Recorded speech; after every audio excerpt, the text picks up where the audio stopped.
नमस्कार दोस्तों।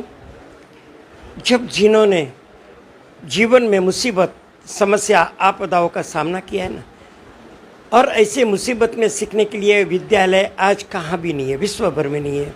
ऐसे ही आज हमारे जो संत श्री गाडगे महाराज धर्मशाला, सेंट जॉर्ज हॉस्पिटल, यहाँ पर जो कहते हैं तप कर सोना शुद्ध हो जाता है और डिज़ाइन प्रोसेसर के बाद डायमंड की बहुत कीमत हो जाती है। ऐसे डायमंड की तरह हमारे ओम प्रकाश बाबा राव बच्चू कड़ू साहब आए हैं। आज इनका जन्मदिन है।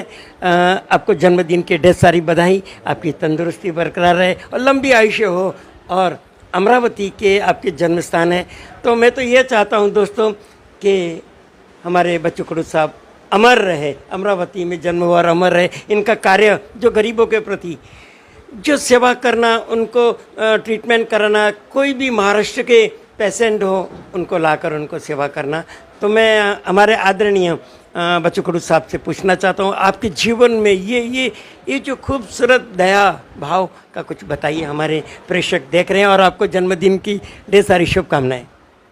नहीं, मेरे माँ ने हमें बताया था और गाडगे बाबा का विचारधारा जो हम पर बहुत ज़्यादा प्रभावशील रहे। गाडगे बाबा ने बहुत इस विषय में विद्यापीठ और स्कूल भी नहीं है, लेकिन गाडगे बाबा ही एक विद्यापीठ है। वो स्कूल के विद्यापीठ से भी ज़्यादा और कुछ उनकी जो जीवन शैली रही है। तो उन्होंने जो विचार दिया है कि भाई भगवान पत्थर में नहीं होता, भगवान लोगों में होता है और पेशेंट में भगवान को देखना चाहिए है। जहाँ जहाँ गरीबी है वहाँ जाकर झुक कर वहाँ किस तरह से मदद करना चाहिए, ये गाडगे बाबा का पूरा चरित्र रहा, उनका पूरा आदर्श रहा और उसी को लेके हमने काम शुरू किया। तो मैंने पहली बार जब पेशेंट लेके आया था मैं मुंबई में, करीबन अभी 20-30 साल के ऊपर हुआ होगा और मैंने मुंबई देखी भी नहीं थी। और मैंने शुरुआत की एक पेशेंट को लेके, मेरा दोस्त ही था, वो बीमार गिर गया था, खून का उल्टी उसको हो गई थी और फिर डॉक्टर ने बोला इसको मुंबई लेके जाना है। हमने मुंबई का नाम सुना था लेकिन मुंबई कैसी है ये पता नहीं था और मुंबई के बारे में डर भी था कि वहाँ बहुत डेंजर लोग होते हैं। तो बहुत सारे लोग तो उसी कारण नहीं आते थे।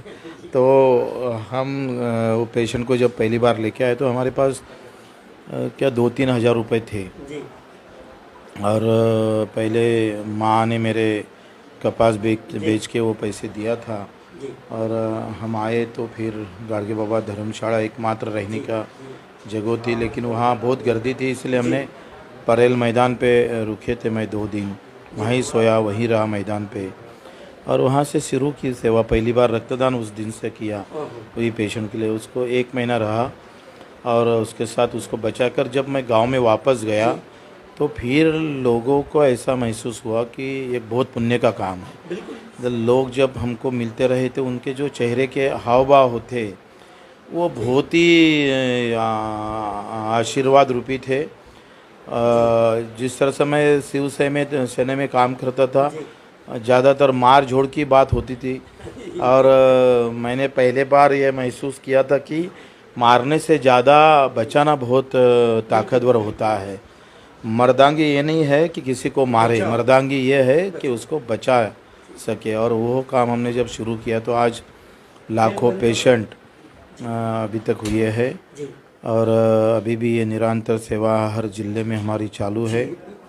सर जी, क्षमा चाहता हूँ, आपको मैं कई बार देखा हूँ। आप जब यहाँ पर संत श्री गाडगे महाराज धर्मशाला, सेंट जॉर्ज हॉस्पिटल, आप पहली बार, दूसरी बार जब आप आते हैं, जो ये बीमार कैंसर पेशेंट को मिलते हैं, वो कैंसर पेशेंट के चेहरे, माताएं, बहनें, बच्चे, उनको कितनी खुशी होती है और आप अपने कर कमलों से उनको उपहार देते हैं, उनको संबोधित करते हैं, उनको खुशियाँ।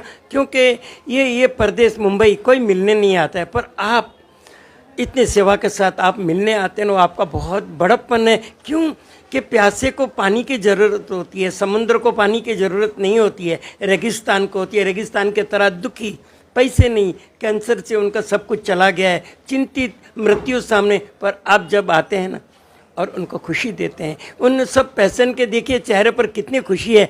तो सर, आप बेरोजगार के लिए जो आपने कार्य किए हैं, बेरोजगार जो अचलपुर हैं और पूरे महाराष्ट्र में, तो ये जो युवाओं को रोजगार के लिए भी कुछ बताइए सर। नहीं, रोजगार के लिए तो एक पॉलिसी नहीं आना चाहिए, जरूरी है। हमने उस दिन भी विधानसभा में सवाल उठाया था जी पूरे महाराष्ट्र में 4 करोड़ युवक है जी और खाली 5 साल में हर युवक के पीछे 1 रुपये खर्चा हुआ। जी और 1 रुपया खर्चा होगा तो युवक आगे कैसा बढ़ेगा। वे आप देखेंगे तो खेती में किसानी में भी ताकत नहीं रही नहीं बिल्कुल। और धंधे ऐसे है कि उसका भी बढ़ाव इतना हो गया कि एक पहले गांव में 1 किराना दुकान होता था, अभी 10 किराना दुकान हो गए। यानी वहाँ भी उद्योग क्षेत्र में गए तो वहाँ भी उसको मुझे नहीं लगता बहुत उसकी कमाई मिल जाएंगी, उसको जी पाएगा। इसका सही इलाज अगर है तो किसानी में ही हाथ डालना पड़ेगा सरकार को और किसानी खेती के इसमें ही रोज़गार बड़ा मिल सकता है। सबसे ज़्यादा रोज़गार किसान में ही मिलता है अभी भी। अगर उसको अच्छी तरह से भाव दाम मिले तो मुझे ऐसे लगता कि ये बेरोज़गारी चंद घंटों में दूर हो सकती है। अगर अच्छे दाम मिले तो वो मुंबई नहीं आएगा, वो दिल्ली नहीं जाएगा, वो गांव में रहेगा और गांव मजबूत हुआ तो फिर देश मजबूत होने में देर नहीं लगेगी। कि बेरोज़गारी का जो सवाल छुपा है वो खेती में है। खेती में अगर मुझे अच्छी मिलकत मिल जाती है तो बेरोजगारी आसानी से दूर हो सकती है। बिल्कुल, क्योंकि पहले हमारे पूर्वजों जो गरीबी थी, आप जब मुंबई आए थे तब कहते थे ना, उत्तम खेती मध्यम व्यापार। हाँ, और मुझे नहीं कहना चाहिए नीच नौकरी कनिष्ठ भीख। जब इंसान मजबूर होता ना तब भीख मांगते, पर खेती किसान, हमारे लाल बहादुर शास्त्री जी ने भी ये कहा था कि जय जवान जय किसान का नारा दिया था कि किसान है तब उस फसल पकती है। और मर रहे जवान भी मरता है और किसान भी मरता है। ये बहुत दुर्भाग्य की बात है। पॉलिसी के कारण इनकी जो आज व्यवस्था है वो बहुत बेकार है। इसमें सभी सरकारें उसमें जवाबदार है, कोई एक पार्टी जवाबदार नहीं है, सभी पार्टी जवाबदार है। बिल्कुल बिल्कुल। और आपने बहुत अच्छा सुझाव दिया। और युवा जो सेवा करना चाहते हैं, जो आप तो देखो गरीबी मुसीबत और अपने जीवन में जो जो मुसीबत का सामना किया है, मुंबई आए, मुंबई देखे नहीं थे, तो जो ये सेवा करने वाले युवा हैं जिनके मन में दया भाव है, उनके लिए कुछ संदेश दीजिए कि ये सेवा कर सके, गरीबों के लिए, बीमार के लिए कुछ छोटा सा उनके लिए भी संदेश और मैसेज दीजिए। मेरे को ऐसा लगता है अगर जीवन सफल होने के लिए सेवा का महामार्ग खड़ा करना चाहिए। अगर सेवा का महामार्ग अगर आपने निर्माण किया तो आपका व्यक्तिगत जो मार्ग है वो उसी सेवा में आपका मार्ग जो है, आपका जो आविष्य है वो और मजबूत हो जाता है। लोगों को ऐसा लगता है कि भाई मैं मेरे व्यक्तिगत ही मैं काम करूं तो मैं सफल हो जाऊंगा, लेकिन वो गलत है। आप औरों के लिए जो वंचित है, दुखी है, इनके लिए अगर कुछ खड़ा करते हो, कुछ काम करते हो तो आपका दुख आपो-आप कम हो जाता और उसमें भगवान भी आपके साथ खड़ा होते हैं। उससे ज़्यादा पेशेंट दुखिया का अगर आशीर्वाद मिल जाता है तो मुझे लगता है वो अपना जीवन बिल्कुल सफल होगा। धन्यवाद सर जी, आपको जन्मदिन की ढेर सारी शुभकामनाएं और संदेश, और आपने जानकारी दी और हम सब मिलके आपको जन्मदिन के ढेर सारी शुभकामनाएं। माँ सरस्वती, माँ लक्ष्मी, माँ भगवती, आई जगदम्बे आप पर आशीष कृपा रहे। ऐसे ही मुंबई से विश्राम भानुशाली, नमस्कार, धन्यवाद।